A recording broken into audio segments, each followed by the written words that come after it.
He thought he knew everything about his wife until a single message revealed a secret life he never saw coming. Betrayal, obsession, and the shocking truth unfold in a story that will keep you on the edge of your seat. I always believed my marriage with Elena was built on trust. We had been together for almost 10 years, and although we had our fair share of ups and downs, I thought we had something stable, something safe. I thought she was my home. That illusion began to crack one ordinary Tuesday evening. I came home earlier than usual, carrying a small bag with her favorite pastries from the cafe near my office, hoping to surprise her. As I stepped inside, something felt different. The apartment was quiet, except for the faint sound of typing. The bedroom door was slightly ajar, and I saw her sitting on the bed, hunched over her phone, completely absorbed. The second she noticed me, she flinched, and the phone disappeared beneath the pillow in a single swift motion. "Oh, you're home already," she said, forcing a laugh. Her voice sounded too high, too rehearsed. "Yeah," I said, lifting the bag with a smile that didn't quite reach my eyes. "I thought I'd surprise you." She smiled back, but there was tension behind it. Something in me twisted, like a warning bell going off deep in my chest. From that night on, I noticed things I had never paid attention to before. She carried her phone everywhere, even into the bathroom, even into the shower. The screen always faced down, notifications were silenced, and sometimes she would laugh quietly at a message, but when I asked what was so funny, she'd say, "Just a friend, you don't know her."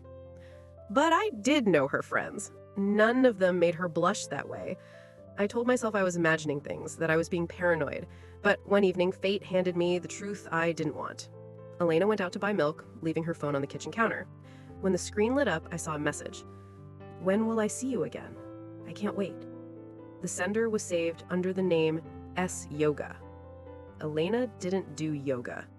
My stomach dropped. I sat there for a long time, staring at the phone, heart pounding. Every part of me screamed to unlock it, to scroll, to know. But I also knew if I did, I would cross a line I couldn't uncross. That night I didn't sleep. I lay next to her, listening to her steady breathing while my mind replayed that message over and over. By morning, I had made up my mind. If she was hiding something, I wasn't going to confront her blindly. I needed proof, the full truth, even if it destroyed me. I set up a way to mirror her messages onto my own phone. It wasn't easy, but eventually I managed, and once I had access, everything became clear. The Anna Yoga contact was a man. He signed his messages with just an initial, S. The conversations weren't friendly, they were intimate, romantic, sometimes explicit. He joked about the hotel room they'd met in last week, about the necklace he'd given her. She replied with heart emojis and words that should have been meant for me. Reading those messages felt like being stabbed repeatedly in the chest. I didn't explode. I didn't scream. Instead, I decided to play along. If she thought I was clueless, she would keep slipping. One evening, over dinner, I casually said, "You know, I've been thinking of starting yoga. Maybe we could do it together." Her fork froze halfway to her mouth. She blinked rapidly, then forced a laugh. "Oh, I don't really go anymore. Just kept the number saved, I guess." Her face flushed, her eyes darted away. I said nothing, just nodded and changed the subject. Inside, I knew this was just the beginning. She thought she was clever, that she was hiding something from me, but she didn't realize I was already inside her secret world. Soon, she would have no way out. After the yoga comment, I watched her closely. Every gesture, every word, every glance became a clue in the twisted puzzle she was weaving. She tried to act normal, but the tension in her body, the twitch in her smile, betrayed her. I could feel it, like an electric current, tracing her every movement. I spent nights reading every message, memorizing the way S phrased his words, the little jokes, the way he signed off with a heart or a simple initial. It was almost obsessive, but I needed to know. I needed to understand the depth of the betrayal. I started leaving subtle hints, testing her reactions. A coffee cup in the living room where she said she would never go, a casual mention of a friend she didn't know existed. She flinched every time, and I stored each reaction in my mind like a file I could access whenever I needed. Then came the first real test. I received a message from S on her mirrored feed. She suspects nothing. Perfect timing. Perfect timing. I didn't respond, but I smiled. This was it. I had the advantage, and she didn't even know it. That weekend, I suggested a small gathering with a few of her close friends. She agreed, but I could see her tension build as the day approached. I noticed her checking her phone repeatedly, typing and deleting messages, biting her lip, her usual carefree attitude replaced by anxiety. I almost wanted to reach for the phone and see what she was hiding, but I restrained myself. The gathering was quiet at first. Elena laughed, told stories, joked, but I could see the cracks. Her laughter was forced, punctuated by nervous glances at her phone.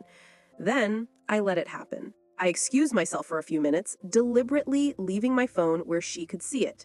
Within seconds, she picked it up, her thumb hovering over the mirror app. She paused, then quickly put it down when I returned. Her eyes met mine for a split second, and I saw panic flash across her face. She thought she'd been caught, but I had done nothing. Later that evening, I cornered her subtly in the kitchen while the guests were distracted. "You're tense tonight," I said casually, watching her face for any reaction. "Everything okay?" Her breath hitched slightly. I don't know. Maybe just tired," she said, avoiding eye contact. I nodded slowly. "You know you can tell me anything." She smiled, but it didn't reach her eyes. "Of course," she said. It was in that moment I realized just how deep this had gone. She wasn't just hiding an affair. She had created a separate life entirely, a life I was only now beginning to glimpse, a life full of excitement, secrecy, and lies, and I had the power to unravel it piece by piece. Over the next few days, I escalated my subtle tests. I mentioned random people, places she had been that I knew she hadn't told me about, casually bringing them into conversation. Each time, she stumbled, corrected herself, or shot me a nervous smile. Each slip was fuel. I could almost feel her defenses breaking. I began documenting everything. Screenshots, timestamps, patterns in her messages. Every little detail would matter when the time came to confront her fully. But even as I collected evidence, a strange mix of emotions churned inside me. Part of me hated her, hated what she had done, hated the ease with which she had lied. But another part of me was fascinated, almost addicted to watching the unraveling. It was cruel, but it was also a test of control, of power, of patience. I had never felt so alive and so desperate in my life. One evening, Elena came home later than usual, claiming she had been working. I noticed the faint smell of someone else's cologne lingering on her coat. My stomach twisted. I kept my composure, said nothing, but that night I lay awake listening to the house breathe around me, imagining every possible scenario, every lie she might be hiding. Then came the first real slip I didn't orchestrate. She left her laptop open when she went to the bathroom. A single notification popped up. "I can't wait to see you again. Tonight?" It was from S. My heart raced. She had no idea I could see it. I didn't confront her. I didn't say a word. I closed the laptop quietly, letting her continue believing she was in control. That was when I realized the truth about patience. It wasn't just a tactic, it was a weapon. The longer I waited, the more she would reveal herself, the deeper her web of lies would entangle her. Every careless glance, every hesitant word, every secretive text was another thread I could pull at when the time was right. And I began to prepare for that moment. I made mental notes. When she would go out, who she would meet, the time she would check her messages, even the phrases she used when she thought no one was listening. It was meticulous, exhausting, and darkly thrilling. I wasn't just a husband watching a betrayal unfold. I was a strategist, calculating every move, anticipating every mistake. By the end of the week, I almost had everything I needed. Screenshots, message logs, patterns, locations, times, her own words admitting desires and plans. She thought she was untouchable, clever, invisible. But I had her completely, and the anticipation of the confrontation, the revelation of truth consumed me. I knew it would shatter everything, but I also knew it had to happen. She had to face herself, her choices, her deceit. And deep down, I realized something else. It wasn't just about revenge. It was about reclaiming my life, my dignity, and proving to myself that no one, no matter how charming or cunning, could manipulate me forever. I had entered a game of secrets, lies, and deceit, and I intended to finish it on my terms. The next few days felt like walking on a razor's edge. Every time Elena spoke, I listened for the lies hidden beneath her words. Every smile, every casual remark, every glance at her phone was a potential confession. I began leaving small, deliberate traps around the apartment. Notes referencing events she hadn't told me about, subtle mentions of people she pretended not to know, even casual questions about her day that I already had the answers to from her messages. Each time she stumbled, I filed it away, storing it like evidence in an invisible cabinet in my mind. One evening, she came home later than usual, claiming she had been caught up at work. The faint scent of someone else's perfume clung to her coat, just subtle enough to make my stomach twist. I said nothing, keeping my voice calm, my face neutral. Inside, however, a storm of anger, hurt, and fascination churned. The betrayal cut deeper than I had ever imagined, yet the thrill of watching it unfold was intoxicating. I began to notice patterns in her movements and communication. Every morning, she checked her messages obsessively before leaving the bedroom. Every evening, she hid her phone under her pillow. I timed her meetings, traced her routes, and cross-referenced the locations with the timestamps of her messages. Each connection painted a clearer picture. She had built an entirely separate world, a secret life that existed just out of reach, hidden behind a veil of normalcy. Then came the night I almost lost control. I had arranged a dinner with some of our friends, hoping to see her reactions in a social setting. Elena was tense from the moment she arrived. She laughed, she joked, she tried to appear normal, but her eyes betrayed her. They darted to her phone every few minutes, fingers trembling slightly as she typed and deleted messages. I watched her from across the table, pretending to focus on the conversation, while every subtle twitch in her expression confirmed my suspicions. Later, I excused myself to take a call and deliberately left my phone on the table. Within seconds, she reached for it, her thumb hovering over the mirror app that allowed me to see her messages in real time. She froze, panic flashing across her face, and then quickly put it down as if she had just remembered something urgent. When I returned, I smiled politely, commenting on the wine. She avoided my gaze, and I felt a small victory simmering inside me. Days passed, and my observation became more obsessive. I noticed how she typed certain words, the small corrections she made when I asked about people or events she supposedly hadn't seen. I kept a mental catalog of every slip, every hesitation, every micro-expression that suggested guilt. And then, one night, the real confirmation arrived. I had installed a tiny GPS tracker in her car, something she would never suspect. That evening, her route showed a detour, a stop at a location she hadn't mentioned. I checked her messages and found a new thread from S. Meet me tonight. Don't be late. I didn't confront her. I didn't even show any sign that I knew. Instead, I planned. I mapped the time, the place, and the likely scenario. I knew that when the confrontation came, it had to be precise, unshakable, undeniable. Every piece of evidence, every slip of her own words, had to fall into place perfectly. I wasn't just going to expose her, I was going to dismantle the world she had secretly created. As I watched her live in ignorance of my awareness, a strange mix of emotions consumed me. Anger, yes, but also a cold thrill. The power dynamic had shifted.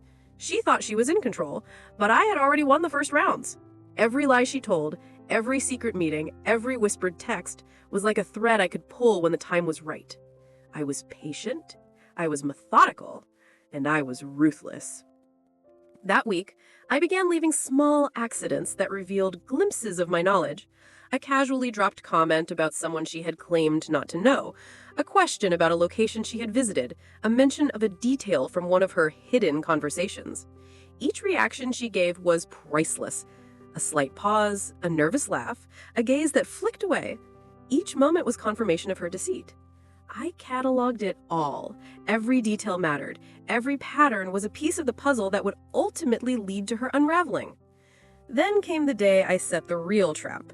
I sent a vague text from my own phone, pretending to be a colleague, asking her about a meeting she supposedly had attended. Her reply came almost instantly, showing a level of anxiety that thrilled me. She thought she was clever, but she was predictable. The realization hit me. She was no longer just my wife hiding a secret. She was a character in a story I was writing, a narrative controlled entirely by me. The anticipation became unbearable. I found myself lying awake at night imagining the confrontation, the moment I would reveal every piece of her deceit. I pictured her face as the lies she'd have built came crashing down, each confession undeniable. I thought of the heartbreak, the anger, the shock. And yet, beneath it all, I understood something vital. This was more than revenge. This was about reclaiming my life, my dignity, and my sense of control. I had let myself be vulnerable for years, and now it was time to take the power back. By the end of the week, I had gathered everything. Screenshots, timestamps, locations, patterns of behavior, conversations, enough to leave no doubt. She had been careful, meticulous even, but she was human, and humans make mistakes. The time was coming when I would confront her, and the truth would explode between us like a bomb.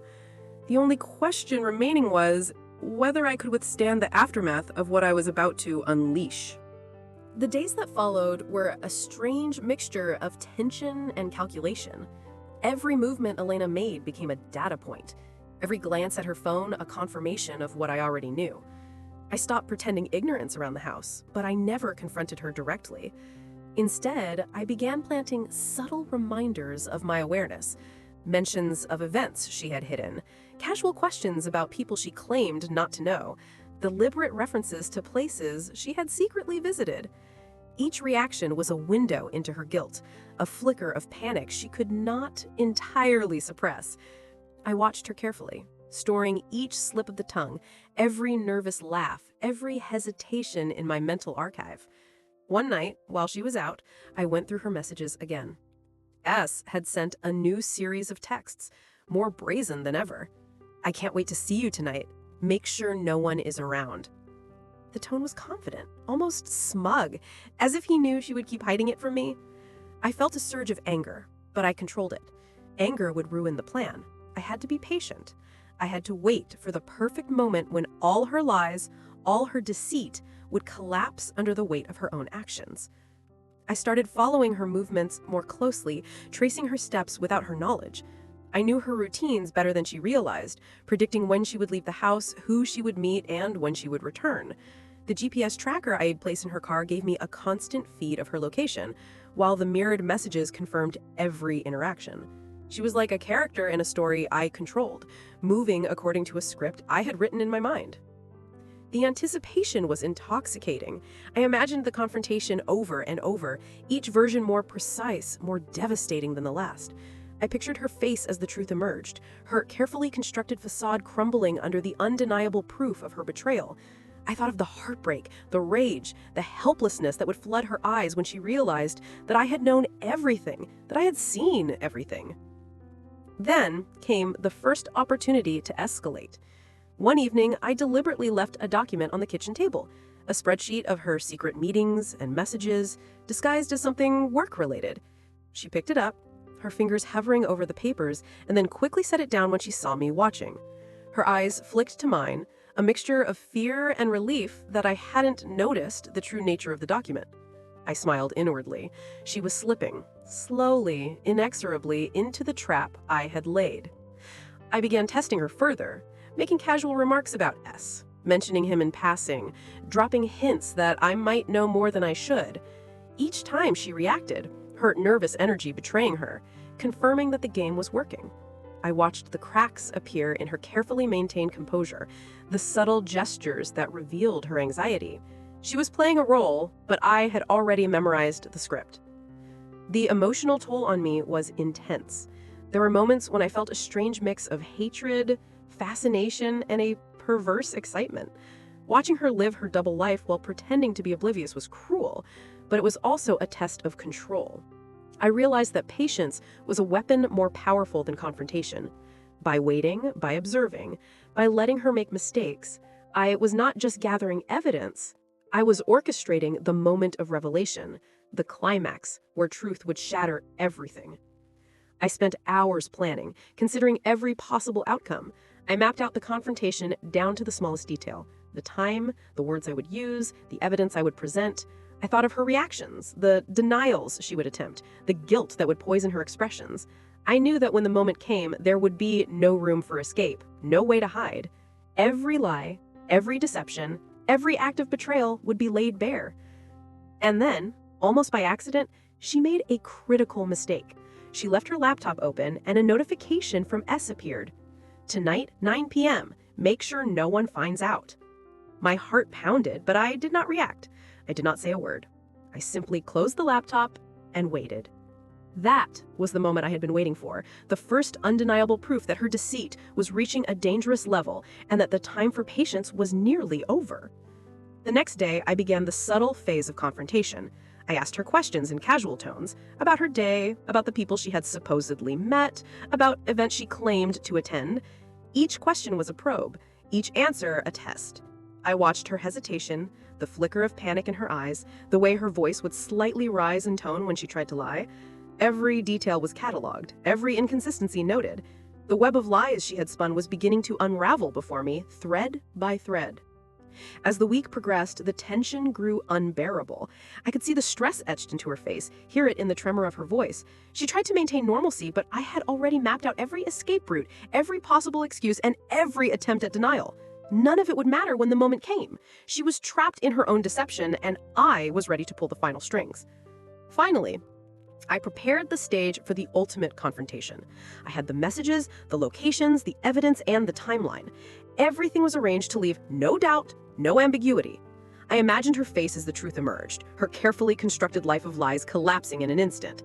I imagined the shock, the anger, the helplessness. And I knew that I had not only reclaimed control, but also reclaimed my sense of self, my dignity, and my power. The night of the confrontation drew near, and with it, the tension became almost unbearable. I could feel it in the way I moved through the house, in the quiet anticipation of every sound, every step, every glance. Alina had no idea what was coming, and that ignorance made the moment all the more potent. I waited, patient, meticulous, knowing that the moment of truth would arrive, and when it did, it would shatter everything she thought she controlled. The day had arrived. The day I had been planning for weeks. Every detail was aligned, every piece of evidence ready to be revealed. I watched Elena move through the apartment, her nervous energy almost palpable. She didn't know I knew the full extent of her deception, and that ignorance made the moment of confrontation almost intoxicating. I had rehearsed everything in my mind. What I would say, how I would say it, the order in which the evidence would be presented. I knew exactly how she would react. Or at least I thought I did. I invited her to sit in the living room, casually mentioning that I wanted to talk about something important. Her brow furrowed slightly, a hint of apprehension crossing her face, though she tried to mask it with a forced smile.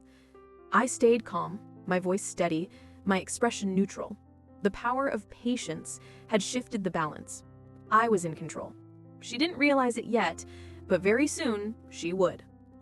I started by mentioning minor inconsistencies, the little lies she had tried to tell me over the past weeks. Her reactions were subtle, but telling. A flicker of panic in her eyes, a slight stammer in her voice, a forced laugh. I pressed gently, weaving a narrative that led inexorably to the truth. Every question, every remark was designed to make her reveal herself without realizing it. I was careful, methodical, precise. I had learned from the way she had conducted her secret life, and now I used that knowledge against her. Then, I brought out the evidence. The screenshots, the timestamps, the conversations, the locations, all laid out in front of her. I watched her face as she processed each piece, her expressions shifting from confusion to shock to fear. She tried to deny, to rationalize, to explain, but the proof was irrefutable.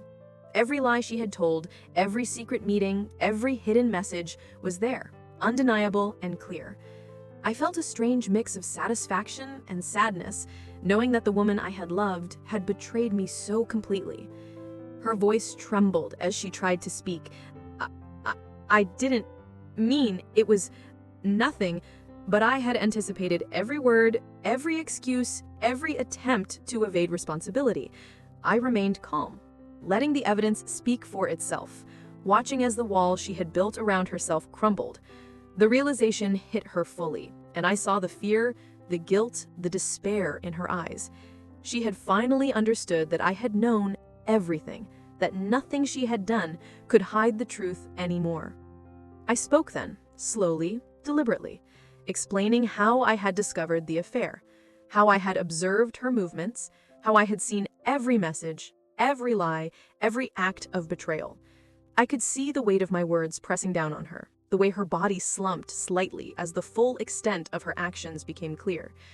I could feel the power I had regained, the control I had reclaimed over a life that had been slipping away from me for months. She fell silent, tears streaming down her face, her hands trembling as she tried to comprehend the scope of what had been revealed. I said nothing further, letting the silence amplify the truth, letting her face the consequences of her actions without interference. The moment was devastating, complete and final. She had been unmasked, her deceit laid bare, and there was no turning back. As the night wore on, we spoke quietly, honestly, for the first time in years. The confrontation had broken the walls between us, forcing a clarity that had been absent for too long. She admitted her feelings, her reasons, her mistakes, and I listened, understanding but not excusing, acknowledging her humanity while recognizing the irreparable damage that had been done. It was a painful, raw, and necessary conversation, the kind that leaves scars, but also truth. In the end, we both realized that the foundation of our relationship had shifted irreversibly. Trust once broken could not be fully restored, but the confrontation had allowed for a reckoning, a moment of truth that had been necessary to move forward, whether together or apart. I had regained control, yes, but I had also learned something profound about patience, observation, and the human capacity for both deception and redemption. The night ended with a quiet understanding, a fragile truce. The messages that had shattered everything had done their work, but they had also revealed a deeper reality, that truth, when faced with patience and clarity, is unavoidable, and that sometimes the most powerful confrontation is not in anger or accusation, but in the silent, undeniable presence of knowledge. And as I lay in bed that night, listening to the quiet of an apartment no longer burdened by hidden secrets, I felt a complex mixture of sorrow, relief, and resolve. The story of betrayal had reached its climax. The illusions had been stripped away, and the reality, painful, raw, and unavoidable, remained. I had survived the storm, and though the aftermath would take time to navigate, I knew one thing with certainty. I would never allow deception to take root in my life again.